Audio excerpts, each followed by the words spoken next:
Hello प्यारे students, कैसे हैं आप लोग? How are you? Hope you are well. So guys, इसी कंटिन्यूशन में कॉमन एरर्स को जरा लेते हैं हम। Earlier videos have also gone for some questions, so today we are just also going for some more questions. तो अगले questions की हम बात करते हैं विदाउट गेटिंग लेट। लेते हैं सबसे पहला question based on grammar common errors. तो चलिए, ये रहा हमारा सबसे पहला क्वेश्चन। क्वेश्चन गाइज हमें कहता है द गैम्बलिंग, क्या क्वेश्चन है हमारा? The gambling stall was a grand success because almost everyone tried there luck. तो जरा देखो किस पार्ट में आपको एरर यहां पे फाइंड आउट हो रही है। क्या ये ए पार्ट है जो कह रहा है कि वॉज अ ग्रांड सक्सेस, या फिर B part because almost everyone, या फिर सी ट्राइड देयर लक, या फिर नो एरर? तो क्या पार्ट में हमारी कोई एरर है या फिर गाइज कोई भी एरर नहीं है, ये आपको चेकआउट करना है। तो देखिए जरा ध्यान से, जस्ट गिव इट 5 सेकेंड्स और 10 seconds and find out the correct answer. अगर हम इस पूरे सेंटेंस को देखें, the gambling stall was a grand success, तो इतनी बात बच्चों हमारी बिल्कुल करेक्ट जाती है क्योंकि इसमें कोई एरर है ही नहीं। लेकिन अगर मैं आगे कहूं because almost everyone, because almost everyone, यानी कि हम यहां पे सबऑर्डिनेट क्लॉज की बात करें, ये जो एवरीवन है ये कैसा है? सिंगुलर है। अब जब मैं ये कहूंगा कि almost everyone tried there luck, ये किसके लिए आ गया? देयर पजेसिव एडजेक्टिव, ये आ गया एवरीवन के लिए, जो कि गलत है। क्योंकि हम कभी भी अगर देखेंगे हमारे indefinite pronoun like everyone, everybody, no one, nobody etcetera, ये कैसे रहते हैं? ये हमेशा सिंगुलर रहते हैं। और जब भी इनका पॉजिटिव केस हमें लगाना होता है, हम क्या लगाते हैं? हिज या फिर हर लगाते हैं। बट बेसिकली यहां पे हम हिज लगाएंगे, सॉरी इसको हिज ही लगाते हैं। का मीन्स यहां पे क्या बनेगा? देर नहीं, बजाय देर के हम यहां पे हिज का यूज करेंगे। तो आंसर हमारा क्या बनेगा? C. The gambling stall was a grand success because almost everyone tried his luck. तो आंसर हमारा सी बन जाएगा। सो गाइस, होप सो कि आपको ये समझ में आया है। आते हैं अगले क्वेश्चन पे और इस पे फोकस करें। क्या क्वेश्चन है? Little water that was left in the bottle was not enough to quench the thirst of 2 persons। अब जरा यहां पे मेन फोकस, सबसे बड़ी बात मैं आपको बता दूं कि क्वेश्चन देखने के बाद हमें अंदाजा हो जाना चाहिए कि कहां पे क्वेश्चन में एरर हो सकती है या फिर एग्जामिनर क्या क्वेश्चन हमसे पूछ सकता है। इस क्वेश्चन में अगर मैं कहूं तो सबसे पहला देखो वर्ड लिटिल वाटर यहां पे दिया गया है, तो समझ जाओ little, a little, the little, जो कि एग्जाम में बहुत पूछा जाता है। गलती हमारी वहीं पे है। अब कैसी गलती है जरा देखो भाई। लिटिल किसके पीछे यूज किया है? वाटर के। क्या है? एडजेक्टिव। तो little, a little and guys the little, ये 3 वर्ड हमारे बनेंगे, राइट? लिटिल बेसिकली मीन्स होता है थोड़ा, लेकिन थोड़ा का वास्तविक मीन्स है नो, ना के बराबर, यानी ये हमेशा नेगेटिव बनेगा, यानी है ही नहीं। अ लिटिल का मीन्स है बच्चों थोड़ा, थोड़ा लेकिन अधूरा, लेकिन है पॉजिटिव। ये बच्चों अधूरा है बट ये है जरूर, पॉजिटिव है वहां पे। और ये जो द लिटिल है इसका मीन्स है थोड़ा लेकिन सारा, बस वही है, थोड़ा बट सारा, जितना भी है बस वही है, उसके अलावा है ही नहीं। कैसे यूज होंगे? हमेशा ये बच्चों अनकाउंटेबल नाउन के पहले यूज होंगे, राइट और नॉट राइट? यानी ऐसे नाउन जिनको हम गिन नहीं सकते, काउंट नहीं कर सकते, like water, oil, milk etcetera. अब अगर मैं कहूं तो वाटर भी ऐसा ही है, आ गया हमारा लिटिल वाटर। क्या कहा गया? Little water that was left in the बोतल, जो बोतल में बचा हुआ था थोड़ा सा वो पानी, वॉज नॉट इनफ, पर्याप्त नहीं था, to quench the thirst of 2 persons, 2 लोगों की। अब बच्चों अगर मैं ये कहूं ये हमारी एक बोतल है, राइट? ये हमारी एक बोतल है और इसमें इतना सा पानी है या इतना पानी है, तो ये कभी लिटिल तो होगा ही नहीं, क्योंकि लिटिल का मतलब है तो इसमें है ही नहीं। लेकिन अगर वो अधूरा है, इसका मीन्स वहां पे हम अ लिटिल का यूज करेंगे। तो ये गलत यूज हुआ है, लिटिल में ही गलती है। लिटिल की जगह हम क्या यूज करेंगे? हम गाइज यूज करेंगे अ लिटिल। क्या लगाएंगे? A little. तो लिटिल बेसिकली हमें वहां पे यूज करते हैं जहां पे मीनिंग ही वहां पे नो से जाए, करेक्ट? तो आंसर हमारा क्या बन गया? Answer would be B. देखते हैं जरा अगले क्वेश्चन को। The father as well as the sons were mysteriously missing from the house. है ना, यानी कि फादर और उसी तरह से उसके बेटे मिस्टीरियसली मिसिंग थे, कहां से, अपने हाउस से। जरा देखते हैं इसमें किस पार्ट में हम एरर को फाइंड आउट कर सकते हैं। गाइस ध्यान से देखो, अगर किसी सेंटेंस में, फिर से मैं आपको बता रहा हूं कि हम पहले ही इस चीज को डिसाइड कर लेते हैं और फाइंड आउट कर सकते हैं। अगर सेंटेंस में बच्चों एज वेल एज, जो समझ जाओ उसके आसपास ही गलती है। रूल ये कहता है कि अगर एज वेल एज से हम दो सब्जेक्ट, यानी कि यहां पे क्या है, the father and the sons, दो सब्जेक्ट को हम जोड़ रहे हैं, तो वर्ब हमेशा फर्स्ट वाले सब्जेक्ट के अकॉर्डिंग आती है। तो इसे कभी भी वर नहीं बनाएंगे, आप क्या बनाएंगे गाइस, वोज बनाएंगे। तो सेंटेंस हमारा क्या बना, the father as well as the sons was mysteriously missing from the house. House से मिस हो रहे थे, मिसिंग कर रहे थे, गायब थे। तो आंसर हमारा क्या बन जाएगा, answer would be B part, क्योंकि हमें यहां पे वर हटा के वोज का यूज करना पड़ेगा। अगर मैं कहूं आपको, तो ये बेसिकली हमारा सिंटेक्स का क्वेश्चन जाता है। सिंटेक्स का मीन्स है सब्जेक्ट प्लस वर्ब का एग्रीमेंट, यानी कि subject verb concord. Right guys, आते हैं अगले क्वेश्चन पे। नेक्स्ट क्वेश्चन हमें कहता है, every man women and child is now aware of the terrible consequences of habit of smoking.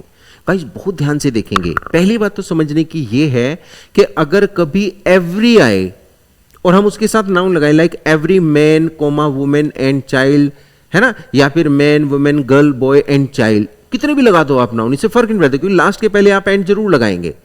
तो ये हमेशा सब्जेक्ट बच्चों सिंगुलर ही रहेगा। पकड़ में आएगी आपको बात।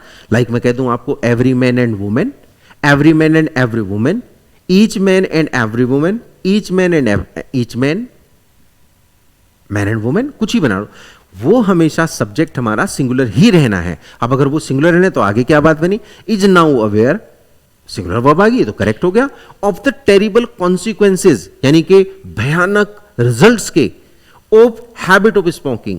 अब गाइज यहां पे जो हैबिट ऑफ स्मोकिंग की, इसमें कुछ गलत लग रहा है, क्योंकि हैबिट ऑफ स्मोकिंग पर्टिकुलराइज्ड की गई है। कैसे की गई है, पर्टिकुलराइज्ड, बच्चों इसको विशेष बनाया गया है। तो हम कभी भी हैबिट ऑफ स्मोकिंग नहीं, बल्कि क्या कहेंगे, द हैबिट ऑफ स्मोकिंग। यानी गलती हमारी कहां पे, इसी पार्ट में। तो आंसर हमारा क्या जाएगा, सी।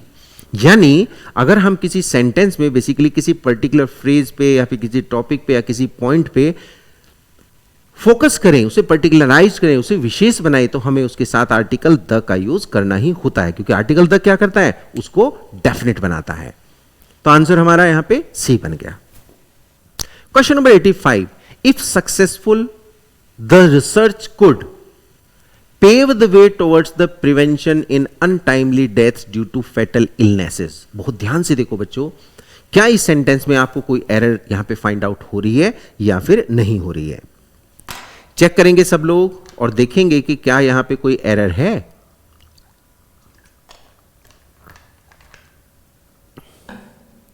तो बिल्कुल देखो क्या लिखा है, इफ सक्सेसफुल, अगर सक्सेसफुल हो, the research could pave the way towards, मतलब एक वे बना सकती है, पेव कर सकती है, बना सकती है उसके लिए, the prevention in untimely deaths. बच्चों अनटाइमली, जो बिना समय के असामयिक डेथ्स हैं, उनको रोक सकते हैं, ड्यू टू फेटल, फेटल का मीन्स होता है घातक, यानी जानलेवा।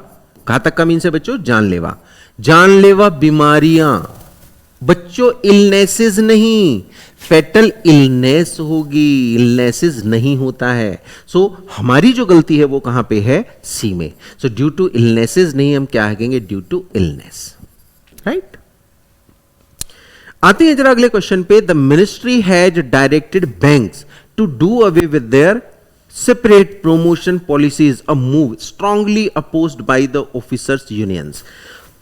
अब जरा पूरी सेंटेंस को बड़े ध्यान से देखिए और कोशिश करें फाइंड आउट करने की कहां पे आप इसमें एरर डिटेक्ट कर सकते हैं। वो कौन सा पार्ट हमारा है जहां पे एरर हम यहां पे देख सकते हैं। तो क्या कहीं पे एरर आपको डिटेक्ट हो रही है बच्चों, ध्यान से देखेंगे। अगर मैं कहूं कि the ministry has directed banks, banks को डायरेक्ट किया है टू डू अवे विद, दूर करने के लिए, to do away with their separate promotion policies, है ना, सेपरेट प्रमोशन पॉलिसीज को a move strongly opposed by the officers unions. तो बच्चों ऑफिसर्स अगर हैं उनकी यूनियंस थोड़ी ही होंगी, क्या होगी, सिर्फ यूनियन होगी। तो गलती हमारी कहां पे बनी, गलती हमारी बनी पार्ट सी में। पार्ट सी कहते strongly opposed by the officers union, ना कि यूनियंस बनेंगी, क्योंकि भाई ऑफिसर्स अगर होंगे तो उनकी एक ही तो यूनियन बनेगी, बहुत सारी यूनियन थोड़ी बन जाएंगी, और अगर बहुत सारी बनेंगी तो ऑब्वियसली वो डिवाइडेड होंगी। सो आंसर हमारा सी जाएगा। अगले क्वेश्चन की बात करते हैं। After a complaint was filed, police teams was given the photograph of the accuse from the CCTV footage recorded at the hotel. तो क्वेश्चन यहां पे पूछा गया कि क्या किसी पार्ट में हमें यहां पे एरर दिखती है या फिर नहीं है बिल्कुल भी। तो चलो जरा चेक करते हैं guys. After a complaint was filed, बिल्कुल सही जा रहा है। पुलिस टीम्स वाज गिवन, अब बच्चों यहां पे क्या लिखा है, वाज, और क्या बना दिया, टीम्स। मैं आपको बता दूं बच्चों, पुलिस टीम्स नहीं होता, टीम ही होता है, क्योंकि टीम एक ऐसा वर्ड है, एक ऐसा कलेक्टिव नाउन है। भाई टीम ऑफ प्लेयर्स होती है, टीम ऑफ पुलिस हो सकती है, लेकिन टीम को अगर हम सिंगुलर में रखेंगे तो भी वो टीम ही रहेगा, और बच्चों अगर हम प्लूरल में रखेंगे तो भी टीम रहेगा। एक ऐसा कलेक्टिव नाउन है कि जिसमें हम एस प्लूरल बनाने के लिए नहीं लगाते।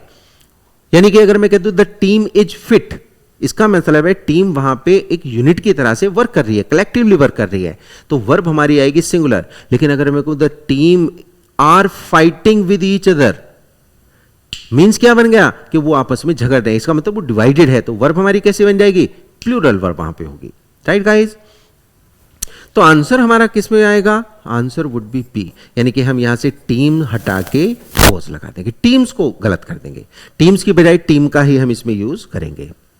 नेक्स्ट क्वेश्चन कहता है activists opposing the rail project said, जो एक्टिविस्ट थे जो अपोज कर रहे थे रेल प्रोजेक्ट का, कहा, उन्होंने क्या कहा, that the 11 new flyovers to be built would practically ring the death nail for the city. का मतलब है कि जो 11 नए फ्लाईओवर्स हैं जो बनाए जाने वाले हैं वो क्या करेंगे, प्रैक्टिकली रिंग बना देंगे एक डेथ नेल। डेथ नेल का मीन्स है लोगों के लिए, फॉर द सिटी के लिए। तो गाइस इस पर्टिकुलर सेंटेंस में कोई भी एरर आप नहीं फाइंड आउट कर सकते, बेसिकली सेंटेंस में कोई एरर है ही नहीं। अब जरा अगले क्वेश्चन की हम बात करते हैं। नेक्स्ट क्वेश्चन हमें कहता है it is common knowledge that each of us loves our home. अब बच्चों बहुत ध्यान से देखो और जरा चेक करके बताओ, ऐसा ही सेंटेंस हमने अभी शुरुआत में किया था, तो इस सेंटेंस में हम किस एरर को डिटेक्ट कर सकते हैं, क्या कोई एरर हमारे सामने है या फिर नहीं है। अब अगर मैं कहूं कि इट इज कॉमन नॉलेज, ये कॉमन नॉलेज है, बिल्कुल सही एक्सप्रेशन है, कोई दिक्कत नहीं है। क्या है common knowledge, that each of अस। अब सब बच्चों को पता है कि अगर हम कभी each of, one of, none of, either of या गाइज नीदर ऑफ का यूज करें, है ना, इनके बाद लगने वाला नाउन तो बच्चों बनता है हमेशा प्लूरल, या प्रोनाउन कोई भी सब्जेक्ट कैसा बनेगा, प्लूरल। और जो वर्ब आती है इसके बाद में वो कैसी बनेगी, सिंगुलर। आप जानते हो वर्ब सिंगुलर क्यों होती है, क्योंकि ये इन्हीं के अकॉर्डिंग आती है, और ये सारे के सारे क्या हैं, हमेशा सिंगुलर। अब बच्चों अगर ये सिंगुलर बने, ईच ऑफ अस, हम में से प्रत्येक, ये सिंगुलर है, तो ये जो पॉजेसिव केस आपने होम के पहले लगाए तो ये अवर नहीं, क्या आएगा, हिज और हर, तो हम इसे हिज बना देंगे। यानी it is common knowledge that each of us loves his home बनेगा, ना कि हम इसे अवर बनेगा, अवर तो प्लूरल हो जाएगा, क्योंकि वी के लिए हम as a possessive adjective use करते हैं, तो that would be totally wrong. तो गलती हमारी कहां पे आई, पार्ट सी में, अवर नहीं बच्चों, हम यहां पे हिज का यूज करेंगे। और अगर हिज वहां पे ऑप्शन में ना हो तो इसलिए हम हर का यूज कर देंगे, बट हिज और हर के अलावा और किसी का यूज नहीं करेंगे। आते हैं क्वेश्चन नंबर 19 में, every one of the students has boat his identity card. अब देखो एक बात तो इन्होंने बिल्कुल करेक्ट कर दी कि एवरीवन दिया और इसके लिए बच्चों क्या यूज किया, हिज। जो पिछली बात हमने की एग्जैक्टली वही बात यहां पे फॉलो की गई है। Every one of the students has boat his identity card. But guys एक छोटी सी बात है, एवरीवन जैसे तो every one of the people, every one of the persons, every one of the students, लेकिन यहां पे जब मैं कहता हूं every one of the student has boat his identity card, ये बच्चों नंबर लिमिटेड है, तो बजाय हम यहां पे एवरीवन के ज्यादा बेहतर क्या यूज करेंगे, ईच वन। किसका हम यूज करेंगे, ईच वन। तो each one is more preferable used here than this to this everyone. तो एवरीवन की जगह हम क्या यूज करेंगे, ईच वन। तब जाके हमारा सेंटेंस बिल्कुल करेक्ट होगा। तो आंसर हमारा क्या बना, गलती हमारी कहां पे है, पार्ट ए में। सो गाइज होप सो कि ये क्वेश्चंस आपको समझ में आए हैं। ऐसे ही क्वेश्चंस नेक्स्ट वीडियो में हम देखेंगे। तब तक आप इसे लाइक करें, शेयर करें, सब्सक्राइब करें। Thank you so much.